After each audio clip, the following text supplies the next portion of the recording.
I always try to admit when I'm wrong. I think it's a core value of mine. It's very, very important. It has made me a better fiance. It's made my relationship better. It has made my career better.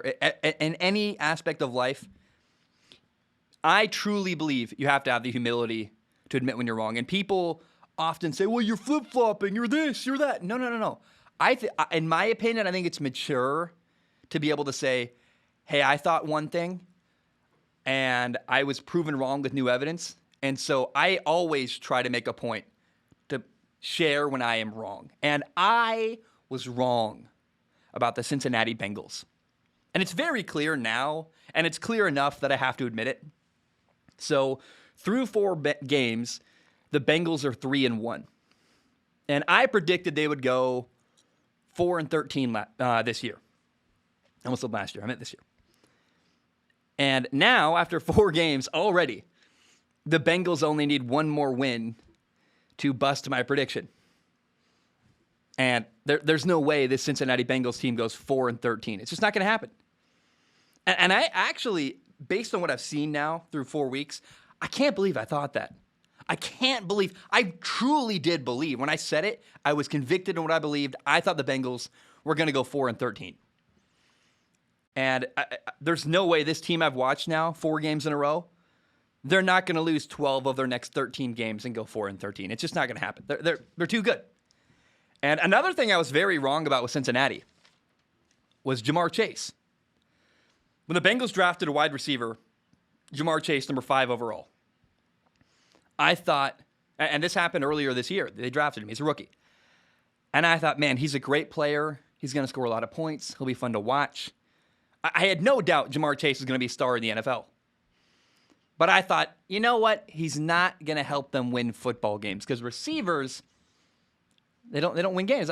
How many years did we watch Calvin Johnson lose? Calvin Johnson was not enough to help his football team win. Larry Fitzgerald. There's other examples. I can't think of them right now, but those are 2 that come to mind of great Hall of Fame receivers that could not help their team win. Well, I was wrong about Jamar Chase. Jamar Chase has made a huge impact on the Cincinnati Bengals team. And it's making me, I don't know, because Calvin Johnson still always prove wrong. He's a Hall of Fame receiver who wasn't enough to help his football team win. What does that say about Jamar Chase? I don't know, but Jamar Chase is a big reason why the Bengals are 3-1. You can't deny that. He had 4 touchdowns in the first 3 games this year. 3 long touchdowns, too. People, you have to understand, Jamar Chase is changing the game. He's creating points. It's one thing to finish off a drive. You get a 2-yard touchdown catch. The team drives down the field. You're just the final cherry on top. That's not what Jamar Chase is. Jamar Chase is making drives into touchdowns by himself. Multiple touchdowns longer than 30 yards. Very, very impressive to me. Week 4 against Jacksonville. He didn't have a touchdown against Jacksonville. But Jamar Chase had a really big catch after halftime. The Bengals were down 14-0. And he makes this big play down the sideline, a big catch. And it was the very first play of the Bengals comeback. They're down 14-0. And they came back and won.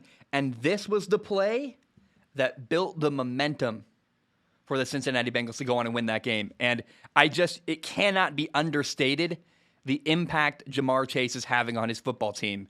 I've never seen a receiver do what he's doing. I've never seen a receiver be such a big difference maker like Jamar Chase is. It's very incredible. Justin Jefferson was fantastic last year as a rookie receiver out of LSU.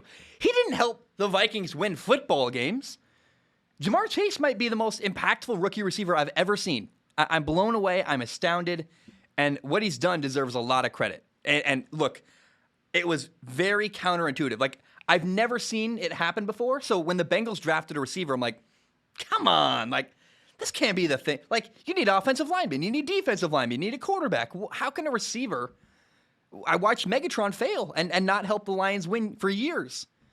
But look, whoever had that idea in Cincinnati, they were more right than me, and smarter than me. They saw something I did not have the vision to see happen. And well done by Cincinnati drafting him.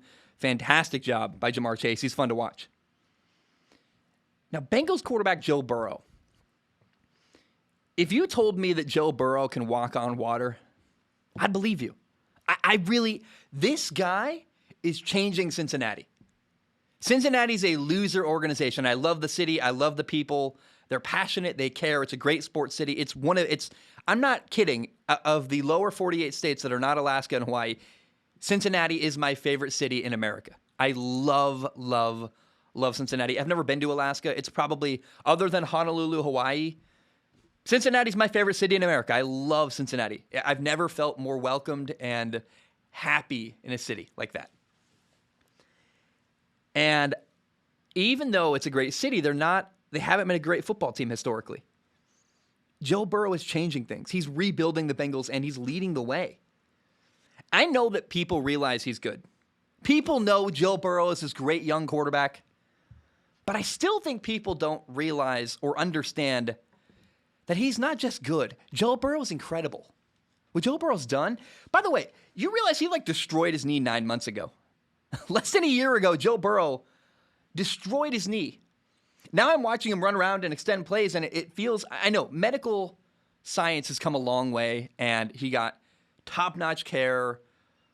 But you also have to credit Joe Burrow, the work he clearly put into recovery and rehab. There's so many examples of Joe Burrow's work ethic, but that's another one that I think people overlook. They don't realize, the obvious work it took to rehab and recover the way Joe Burrow did to get back to where he is now, where, yeah, he's not exactly what he was last year running around. He'll probably be better next year. But my goodness, I watched Joe Burrow, the throw to CJ Uzomah, where he's in the backfield, Joe Burrow points downfield, rolls left, reverse pivots, finds CJ downfield, down the left side of the field, and he just the way he's running around and extending plays and making throws on the run, and I think Joe Burrow's the next Aaron Rodgers. The way he throws the ball off platform, the way he's able to make all kinds of throws into tight windows. The most impressive throw of the night, the throw that blew me away by Joe Burrow against Jacksonville, there was a play week 4. He threw a ball to Trenton Irwin for 25 yards, a back shoulder fade. And people see that throw and go, oh, nice throw, Joe. Great job. But people don't realize how crazy it is. They don't have the context to understand that Trenton Irwin is an undrafted rookie free agent receiver. He's 4th or 5th on the depth chart. How does Joe Burrow have chemistry with Trenton Irwin, a rookie receiver out of Stanford who wasn't even drafted?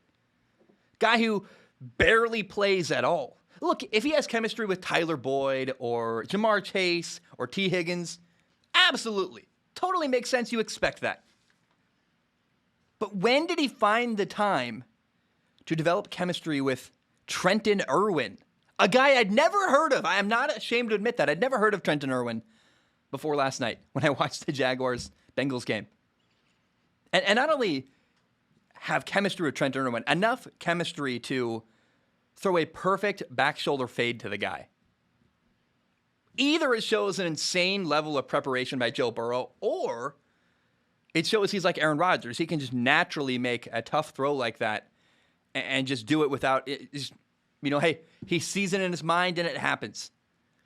Either way, it's ridiculous. It's either pure talent or an insane level of preparation. It's insane. Joe Burrow is an incredible young quarterback, and I think people don't even understand how monumentally impressive what he's doing is in the NFL. Now, the Bengals receiving core is great. Tyler Boyd, he had this touchdown against the Steelers. I watched it the other day. I watched it yesterday. I watched the Steelers-Bengals game. He catches the ball for a short gain, breaks a bunch of tackles, gets into the end zone. I love watching Tyler Boyd play.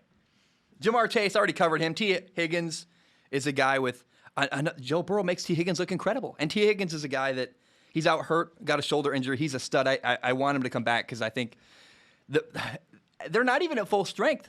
The Bengals are not even fully healthy at the receiver position, and they're dominating. Tight end C.J. Uzomah, he had a great game against Jacksonville. 5 catches, 95 yards, 2 touchdowns. That great play I talked about where Joe Burrow extended a play and rolled left, pointed downfield. Bengals running back Joe Mixon, he had a minor ankle injury. He left the game early. Should be okay. Zach Wilson, the head coach of the Bengals, talked about that. He's probably fine. He's playing very well. You got to credit him. Credit the Bengals offensive line. Oh my goodness, dude. I talked so much trash. I did. I mean, I could own it, right? I remember saying, who cares if you have Jamar Chase? If Joe Burrow's getting sacked, it won't matter. I had a great line. Wrong. The offensive line for Cincinnati is run blocking incredibly well. They're opening big holes. They're making Joe Mixon's life very easy. And they're doing a good job protecting Joe Burrow. They have exceeded my expectations a ton. I was wrong. I made a bad prediction.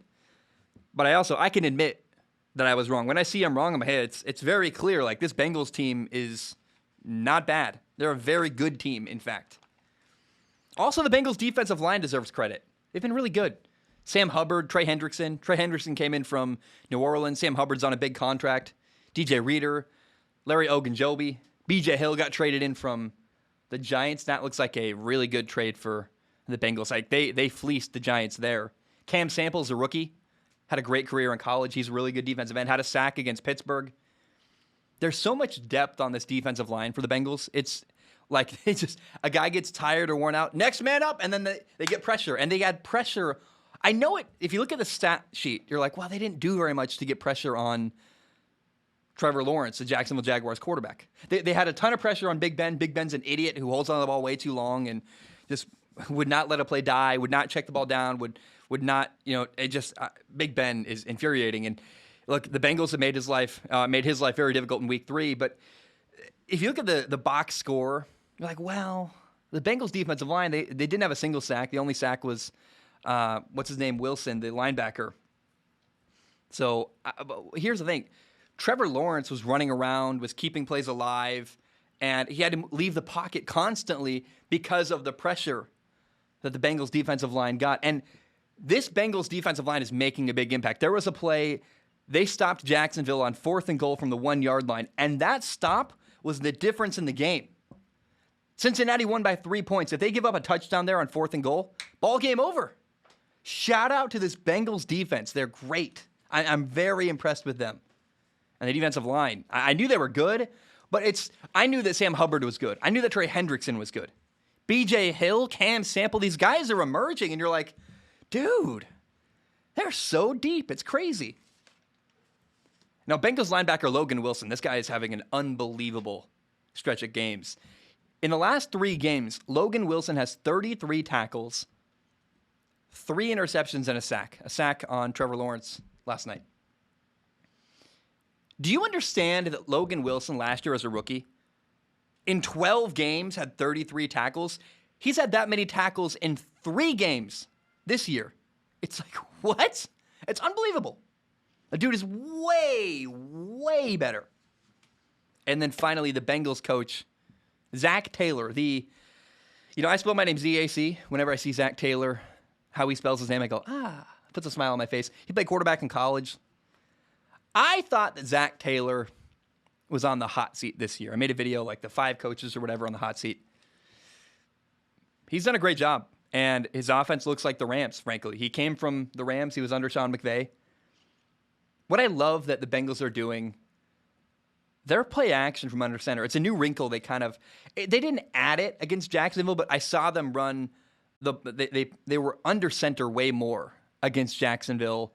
They had Joe Burrow running hard play action where you head fake it down, look like you're going to hand the ball to the running back, then pop right up. And it was beautiful. It was so effective.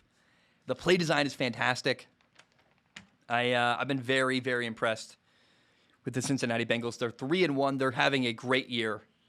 And I was very, very wrong about the Cincinnati Bengals.